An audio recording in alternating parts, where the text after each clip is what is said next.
predict what they're saying.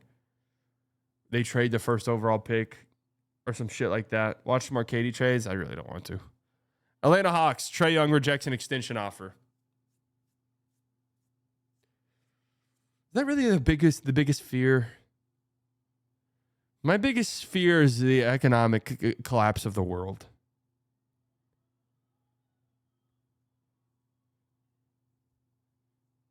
If Trae rejects an extension offer from you, is it not, I don't want to say a blessing in disguise, but is that like, maybe if you're iffy, like 50-50, like, look, we have to offer Trae this contract extension, but also at the same time, like, maybe I'm having doubts about whether or not we can build around Trae. If he says no, then it's just like, all right, then we'll trade you. I don't really know what their other option would be in terms of their biggest fear. Boston Celtics, cutting salary proves costly in other ways. Well, this is almost certainly going to be true. Like, yeah, these fairy tale La La Land scenarios where, like, the Celtics are getting Walker Kessler and they're getting all of these other pieces to while also freeing up tens and tens of millions of dollars is a fairy tale La La Land. It's fairy tale La La Land. Like, yeah, you're going to take, like, this is the cost of doing business. You went all in on this roster. You won a championship. You're very expensive now, and you're getting older, and you're going to have to cut some salary, and it's probably not going to be pretty. Like, you're probably going to have to give up future assets in an effort to get rid of some of these guys, or you're going to have to take back garbage and or nothing in some of these trades. Brooklyn Nets unnecessarily speeding up the rebuilding timeline. 13 tradable first rounders for the Nets. How about that? They have 5 draft picks in the top 35 and 4 in the first round. You got to consolidate a little bit there. They'll do something about that.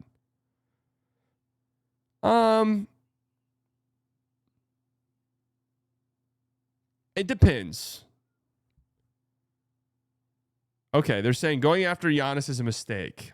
No, I don't think so. I think if the Giannis opportunity presents itself, I think you have to take it. Personally. Am I wrong in thinking that? The Nets timeline, the Nets don't have a timeline. They don't have anything right now. You know what I mean? If they had like young stars, like, look, if this were last year in the Thunder, and it was like they could have, like, should they trade Chet and J-Dub or just one of those guys for Giannis to say, what's really the point? You clearly have something special here. The Nets don't have anything. They have nothing. Like, there's seriously nothing.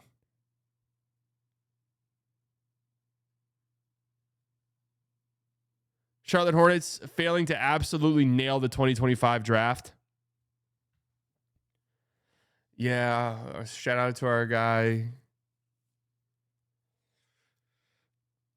It was rough. It was rough for Salon last year.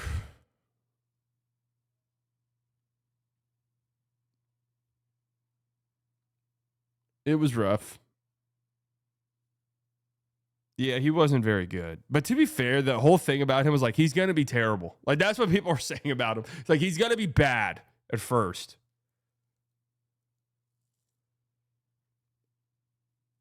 I don't know. I feel so badly. I feel so badly for the Hornets. I don't know what the fuck they do. My biggest fear for the Hornets for them would be continuing to exist. I mean, I don't know. My Hornets are just rough times. Feels bad. Yeah. I don't know what. I feel like their worst fears like being realized. Chicago Bulls negotiating against themselves to re-sign Josh Giddey. That's a good one. Absolutely. Just let Josh Giddey's restricted free agency play out. That's that. Let his restricted free agency play out. I don't see any reason to not do it. Riding for the Stein line, NBA insider Jake Fisher noted Josh Giddey wants a 5-year deal that is routinely projected to land at no less than $120 million. 5 years, $120 million? I mean, is that really that bad? Is that really that bad, actually?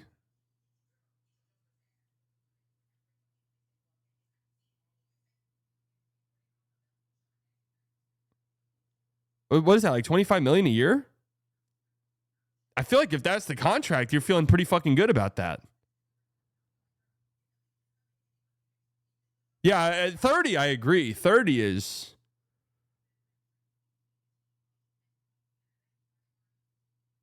I think I'd be fine with that, honestly. I mean, what else do you have going on? Again, I'd let his restricted free agency play out, personally.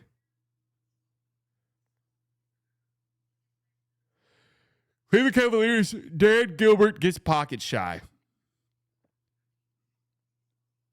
I would say if I'm a Cavs fan, my biggest fear is them making some reactionary move and trading a piece, trading one of our 4 guys in like a panic move. Ty Jerome will be a litmus test for how much Cleveland is willing to spend. As an early bird free agent, the Cavs' top dollar offer for him maxes out at just over $14 million a year, giving him that money to run $80+ million in additional tax penalties. Are we sure Ty Jerome's worth $14 million in a year, in a time in the NBA where every penny matters, basically? Especially if you're a team that's already paying a lot of guys.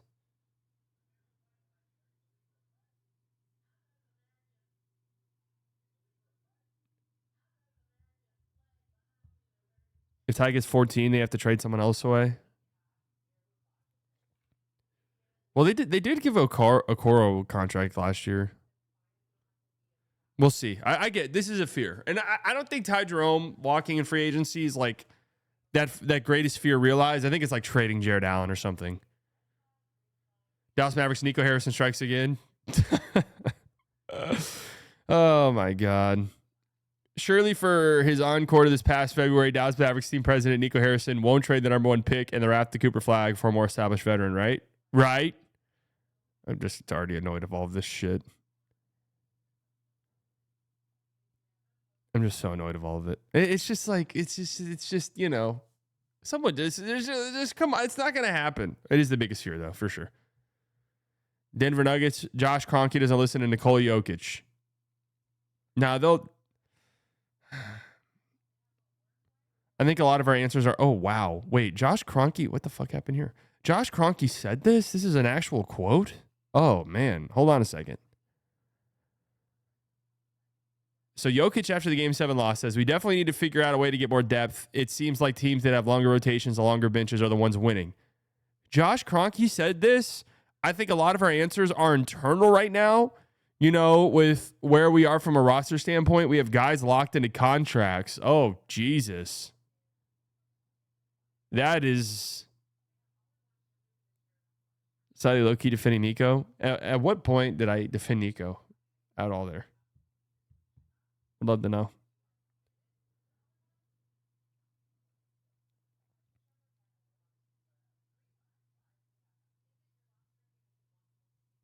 I mean, this is kind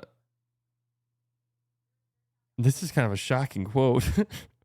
I wouldn't feel that great about it.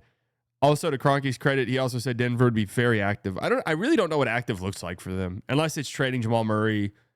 Like this whole talk, like, yeah, they need to trade Michael Porter. There's no way Michael Porter Jr. is of like an actual valuable asset at this point, right? I mean, no way.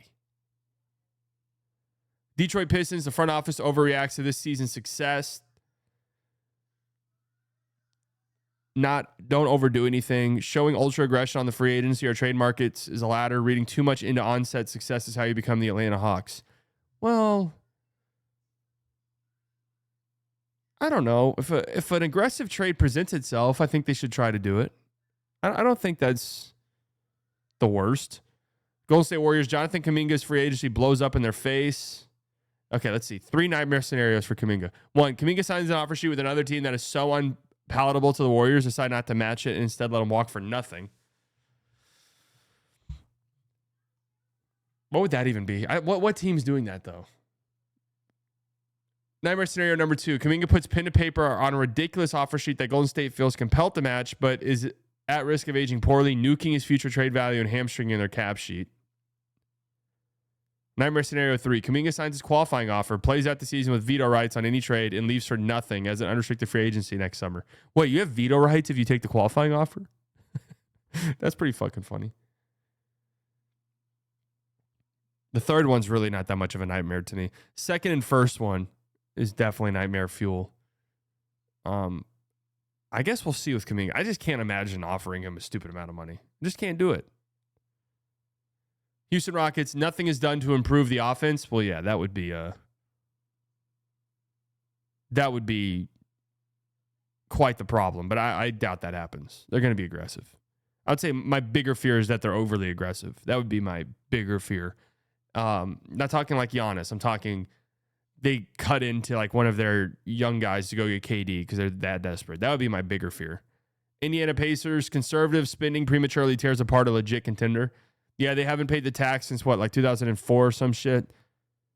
That's definitely a fear. Los Angeles Clippers failing to lighten James Harden's workload. So the Clippers are another one of these teams that's in the guard market. Not like superstar guard market, but like the Chris Pauls of the world market. They'll get someone. The Clippers usually do a pretty good job, all things considered. Los Angeles Lakers. Rob Pelinka doesn't add enough two-way players. Team president Rob Pelinka has to figure out something, and it better be the right something. The rescinded Mark Williams deal is a perfect example of almost burning your best remaining assets on a good, not awesome move. Yeah, that would have been a disaster for them.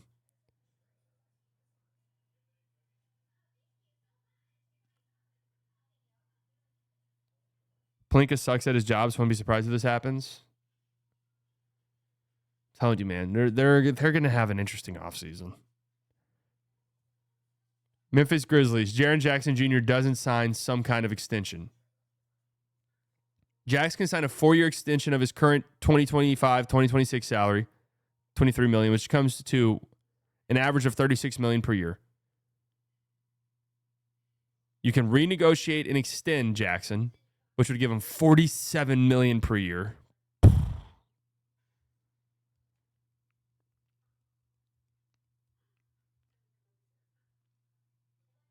Damn, dude. Nearly $50 million a fucking year for Jaren Jackson Jr.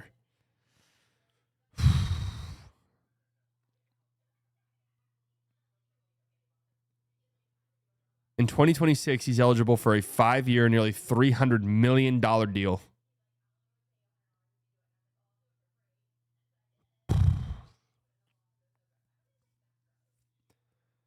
Man alive. 60 mil a year?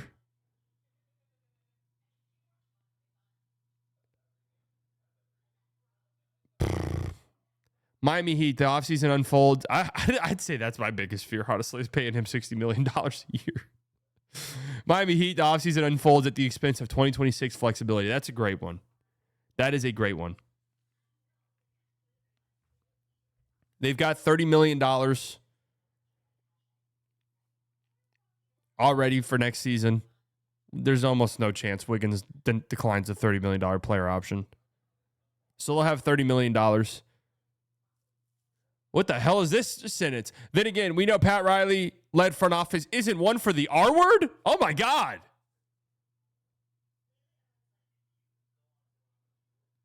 They're using slurs in Miami.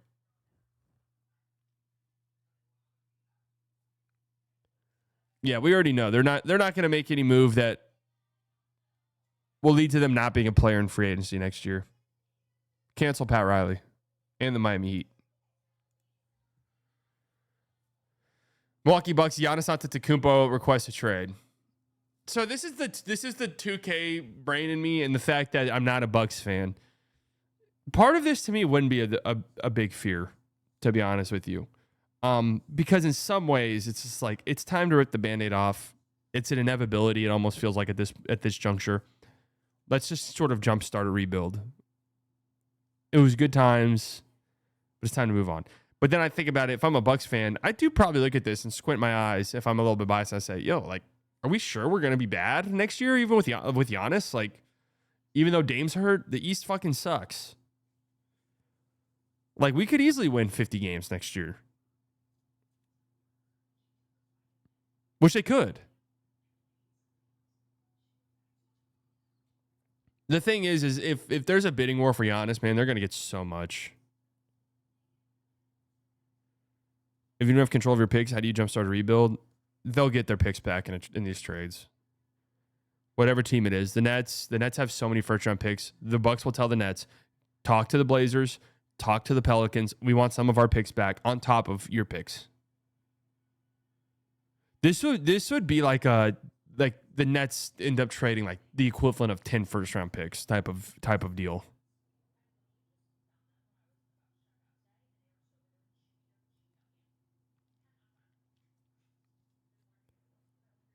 Aren't the Blazers just not going to get him? I mean, he'll like whatever team trades for him is going to be a team that he wants to go to.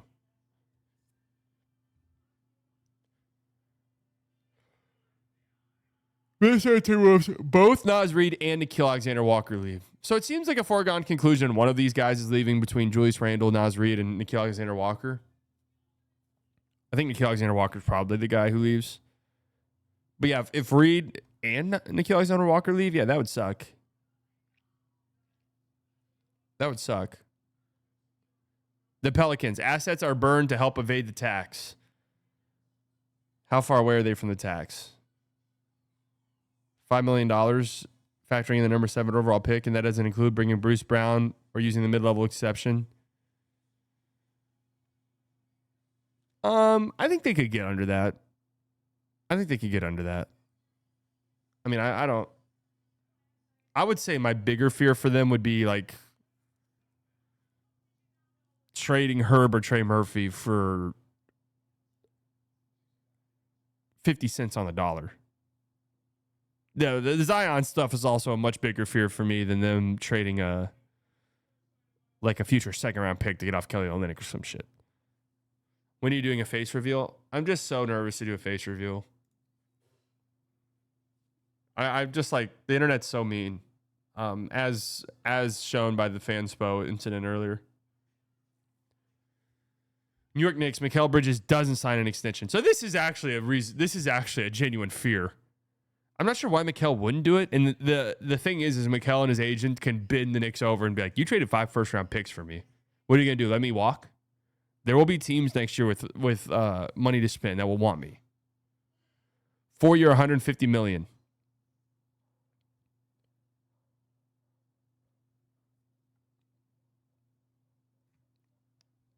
But if he waits to go to 2026 free agency, he can sign a 4-year max worth $220 million. So $70 million more.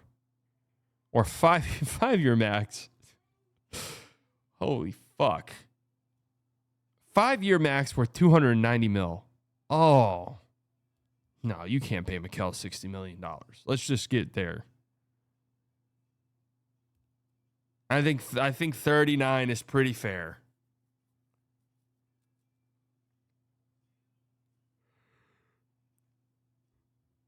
Mikal should low-key do that, threaten to leave because they traded 5 first-round picks for him? Yeah.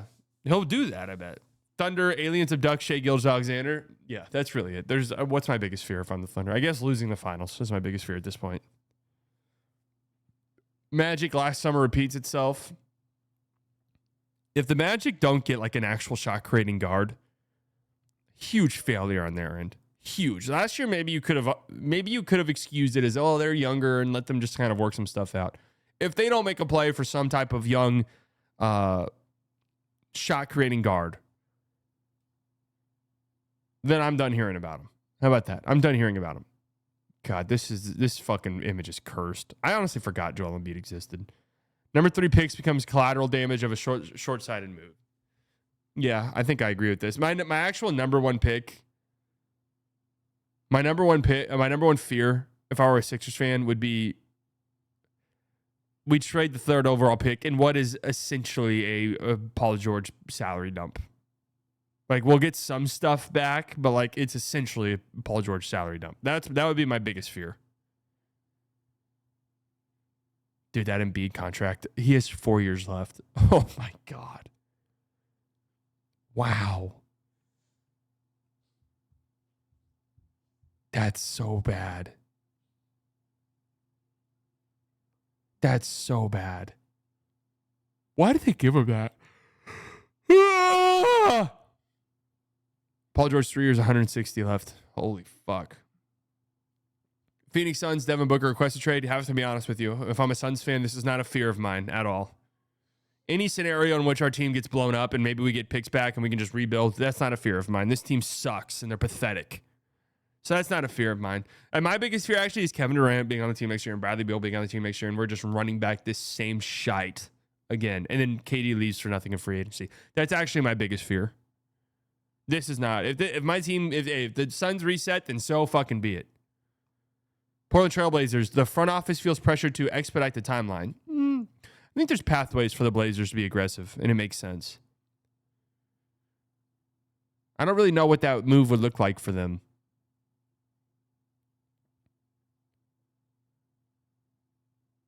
I don't know what like moving the timeline too fast, what a deal like that even looks like for the Blazers. They've actually done a really good job. I think the Blazers deserve a lot of credit. Sacramento Kings, Domantas Sabonis follows in De'Aaron Fox's footsteps. Once again, if I'm a Kings fan, is that really a big fear of mine? Trading away Sabonis? Not really. Similarly to the Suns, if I'm a Kings fan, I'm like, dude, honestly, can we like get some picks back and like just fucking blow this shit up? This team sucks. Shortly after the Sacramento Kings trade De'Aaron Fox to San Antonio Spurs, the Athletics' Sam Amick and Anthony Slade reported Domantas Sabonis is expected to seek clarity.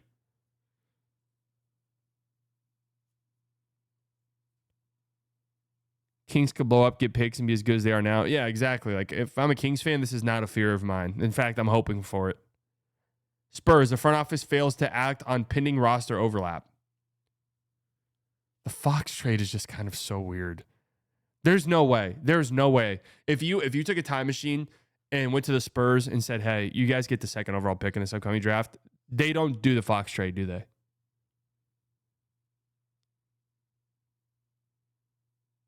Or do you think they still do?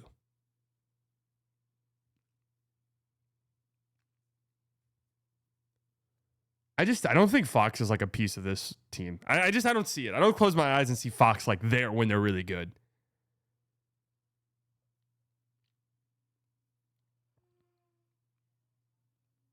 Yeah, they're what they gave up for him was basically nothing. The Raptors, significant changes are made before we get to see the core in action. Who gives a fuck? No offense. Who cares? It depends on what you mean by significant. Should Toronto aim to stock the rotation with more dependable shooters around his top five? Absolutely. Well, tough discussions need to be had if Giannis Antetokounmpo is up for grabs without question. No. There's no tough discussions. You don't have a single player on your team that is like, oh, we can't trade this guy for Giannis. You don't have a single player like that. There's no tough discussions. What do you mean this core?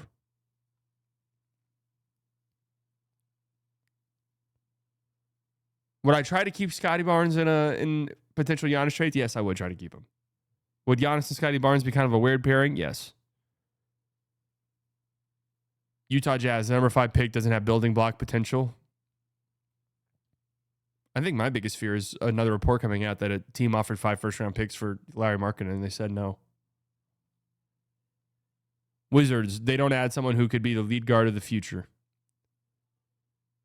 I think the Wizards are kind of in this spot where they've done a pretty good job recently, so you're just kind of chilling. I don't know what my biggest fear would be.